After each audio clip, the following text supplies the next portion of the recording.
like me? You wanna be like me? You wanna be like me?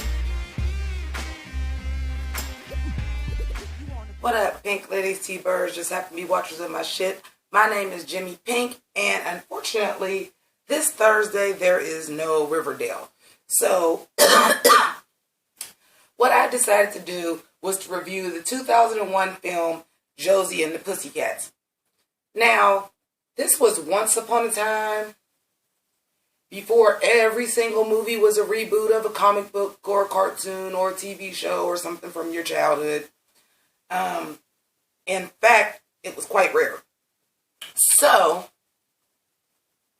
when this movie came out, and the 90s was like the real boom for the teen comedies, and this really was not a teen comedy. These girls were clearly not in high school. They were probably about 21, 22 years old. But the importance of it is that this film, even though it's underrated, and I'm pretty sure it probably flopped at the box office, I didn't look it up, this is actually one of the smartest fucking satires ever. And it's a highly underrated film. So for those of you, if you have never seen Josie and the Pussycats, you have two options. You can watch them both right here on YouTube. I will put a link in the description of the version that I watched, even though I already knew the movie. Which is, quite honestly, it's slowed down. So the movie actually goes a little bit slower. It makes the movie run 20 minutes longer. So that it couldn't get hit for YouTube content. Or if that bugs you, you can also rent it on YouTube for $2.99. Now, here's the thing. The movie is a satire of the music industry, of pop culture, and how people are basically sheep. And it's actually really fucking smart. At the same time, it's also funny. Is it a perfect movie? No, and most movies like this are not. But it's a good sit. It's a good watch. Clearly, this movie probably would not be made with this type of cast now. So you have Rachel Lee Cook, straight off of She's All That. You got Tara Reid, straight off of American Pie, because this is when Tara Reid was the it girl, honey. Like, they was putting her in every motherfucking thing. And this is probably the best role I ever seen her play, because she just plays a ditz. This is probably the best acting job I've ever seen Tara Reid do. You got Rosario Dawson. Also, nice pull. How the fuck did y'all get Parker Posey and Alan Cumming in this movie? Seriously. Okay. So it starts off with du jour. And du jour in this case is going to be Chekhov's gun, which is kind of dope too. It starts off with du jour. And du jour is basically the Backstreet Boys. Okay. And if you really think about the time, like I said, this came out in 2001. This is like, yeah, we was doing the internet, but like, we wasn't doing the internet like we doing it now. Matter of fact, it was so low key then that if you really notice, they don't even talk about an online presence or anything in the film at all. They never fucking mention like anything about computers or online.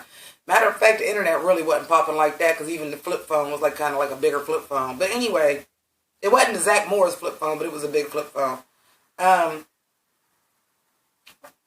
this is really when they were pushing acts. See, we came from the 80s where artists were really talented, and then you had MTV, and yes, looks mattered, but talent mattered more. Then the 90s was kind of this other breeding ground for one-hit wonders, that it was just like a bunch of novelty shit. Like, you can literally do any genre of music you want and have a hit, but you might not last. This is the genre where they were really pushing. This is when you had your Backstreet Boys, your NSYNCs, Britney Spears, Christina Aguilera, where it was like image, image, image. And people were like so following these people that they wanted to do anything that these people did. So you had advertisers. At the same time, the movie is making fun of product placement, but it has a shit ton of product placement. And I remember in 2001, and I know some of my viewers are a little bit too young, I remember in 2001 how much the Josie and the Pussycats shit was every fucking where. And in fact, yeah, that was like the first time that leopard was like really in style. I mean, I'm sure it was probably like in the 70s or shit with like the leisure suits and shit. But like when Josie and the Pussycats came out, you had leopard with sweaters, leopard purses. They had the cat ears. Like the cat ears is in now, but the first time they was in was then. Like Josie and the it was Josie and the Pussycats every fucking thing. And then things that weren't Josie and Pussycats, like I said, you find sweaters with leopard on them. Like the Steve Madden shoes that they wear, you know, Steve Madden was popping. Like, this shit was like a fucking insane amount of promotion because it was easy to do because they were making fun of it in the movie. And I'm not sure these companies really realized that they were making fun of product placement. But at the same time, it went either or because everybody had Josie and the Pussycats and shit too. But, yeah, if you like movies like Mean Girls and Clueless and, you know, Heathers and that type of genre of music, you are going to like this movie. Also, Paulo Costanzo, which I don't know what he's done lately, but like back then he was in fucking everything. Matter of fact, I'll tell you what he was in Road Trip. He was the smart stoner dude in Road Trip. He was a little bit... Him and Tara Reid, like at the same time, like they was trying to make them the it people, honey. Like them, that's why you ended up with, it's a fucking yearbook of the people that were fucking popular in the late 90s, early 2000s. It really is. It's a yearbook. You got Missy Powell, like I said, Paulo Costanzo from Road Trip. You got Breckenmeyer from Road Trip. You got Donald Faison, pre-Scrubs. So this is from him, from Clueless. Seth Green, which was popular in like Buffy and Scream. Like, you hear some of these names and you're going to see some of these faces and they didn't want to do on like so much more shit. But back then, this is like a yearbook of like your motherfucking late 90s, early 2000s stars. Like I said, Rachel Lee Cook, she's all that. Like, so it's, and it actually kind of is now. I'm sure they didn't realize they were doing it then. It's a fucking period piece. Like, the Y2K boom and all that shit, and like how the country was, like this movie is a fucking time capsule. Like straight up, the fashions in it and everything, the makeup. I remember the Revlon streetwear like so clearly, which is funny now because if we're talking about Riverdale and these fucking obvious ass ridiculous fucking product placement with CoverGirl, Revlon was doing that shit in the movie. So it begs to differ, is that even like maybe a little bit of a throwback? Because I do know the episode that was very Josie and the Pussycats heavy, they did do a couple of throwbacks to the film as well. Except for in Josie and the Pussycats, they do actually talk about all three Pussycats. Riverdale, don't never give motherfucking Mel no lines. But Mel was also basically the comic relief in this. The characters were definitely a lot more truer to the comic in this, especially considering the fact that Josie is a white redhead and Melanie is a white blonde-haired ditz, and they give her like the running like in the cartoon. For those of y'all that watch my Riverdale reviews, y'all know I've said that from the beginning. Like, I'm familiar with Archie, but I fucks with Josie and the Pussycats.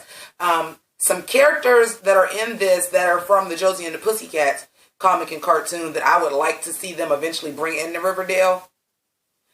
But I don't know how they would do that considering the fact we already have a set of twins with Jason and Cheryl Blossom. But there was also a set of twins in Josie and the Pussycats, and that was Alexander Cabot III and Alexandria Cabot. And listen, after Cheryl Blossom get done being the bitch, and y'all need to bring in another villain to be the bitch, y'all can bring in Alexandra Cabot. I'm sorry, I called her Alexandria. Alexandra Cabot. Like, she is the snarkiest bitch in the comics, in the fucking movie. They even did a couple meta jokes like they do in Riverdale where they throw back. They do it here too. Like they're asking, like when they finally get their record deal and they get on the plane, and they're like, because Alexander is their manager, and then Alexandra is just his twin sister that's just a fucking bitch, and she's just there as a foil. And they're on the plane, and they're like, why are you here? And she's just like, oh, because I was in the comic book. And her brother was like, what's that? Huh? Nothing. Like, So I think that if you like Riverdale, and I understand Riverdale is darker, but I think if you like Riverdale, but you also like lighter fare, like a Mean Girls or like Grease or something like that, I think that you will like Josie and the Pussycats. There are some problems with Josie and the Pussycats, such as this subplot between Josie and Alan M., who is also an original comic book character from Josie and the Pussycats, and it's her love interest, but the back and forth with that is fucking corny. The reason why he even there is fucking corny. The way the movie ends is fucking corny. The way the movie ends is fucking corny. No spoilers, though, in case y'all do want to check it out. And I suggest that if you like Riverdale and you like, movies from that era, if you've not seen it, I'm going to let y'all go ahead and watch it. I'm not going to spoil it for you. And like I said, I will put the link to the movie in the description. But the fashion in the movie, we are so stuck on a clear 80s look, a clear 90s look.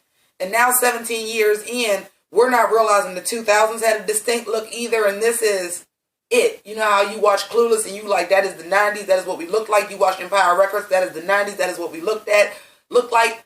When I watched this movie and they were talking about all of that, the Revlon streetwear, the Steve Madden shoes, Diet Coke is the new Pepsi was 1 or Pepsi 0. Like all that shit, time capsule. That was, when the 2000s started, that was it. The fashions, for whatever reason, nobody in this movie ever wears a fucking bra. I do kind of remember that being a fashion trend. It wasn't never one for me, honey, because I got the girls, even though they do actually have 3 big-breasted women in the lead roles. But it was a lot of backless shirts and belly shirts and shit like that. And I understand you wasn't supposed to wear bras. I was always a big girl, so that wasn't flying for me. But nobody wears a bra in this movie. Whatever. But yeah, it's a good sit. I definitely suggest watching it, especially if, we don't have Riverdale this week. So if you're jonesing for a little bit of that, those characters, it definitely satisfied me for the week. I was like, okay, I'm good with this. Oh God, the clothes were so shiny in this movie. So shiny. So shiny. You guys, so shiny. That's why, oop, shit, I forgot I moved that lamp. I was trying to do a little switch thing. That's why I got on the shiny pants. Because, the clothes were so fucking shiny. But so good. The wardrobe here is so good. You'll see, it's a whole thing about how, the people in the music industry is making the trends and making the people buy stuff. And if you are one of these people that believe in those Illuminati, or just not necessarily believe in Illuminati, believe in, those types of conspiracies and, know that the music industry is definitely pulling some strings behind some shit, or at least the entertainment industry, this was the original motherfucking Woke Bay movie before anybody was talking. Like I said, the internet wasn't huge like that then. So it wasn't go to YouTube and watch a conspiracy theory video. Where now you can get all the information you didn't know. This was the first movie that did this. This shit pulled some wool over some motherfuckers' eyes. And I'm just going to go ahead and say, some of this shit feel, when you watch it, and now knowing what we know now, even just as an industry as a whole, even if you don't believe in the Illuminati or anything like that, but just the way that business works and how they, try to get certain people to like certain things so they can sell certain shit. However you slice it, there's enough to this movie that make you think the shit's based in some type of truth. If you happen to be one of my super young viewers that wasn't even born in the 2000s, you're going to miss some references. Just flat out. And then it's such a time capsule. They be saying some shit Matt Damon Heath Ledger is the new Matt Damon. And then you just think about now and just be damn, that's fucked up. But this was the time.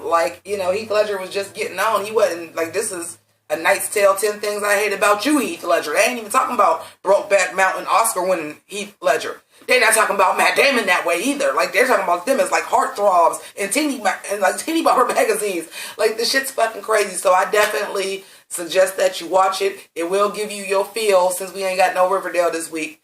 It will give you your feel. So I want to thank y'all for rocking with me. As always, I will be back next Thursday for Riverdale, though. No doubt. As always, if you are not a Pink Lady or a T-Bird, feel free to become one now by subscribing. Also, go ahead and check out my Patreon and watch some more videos. So I thank you for rocking with me. Stay Riverdale strong. This You want to be like me. You want to be like me.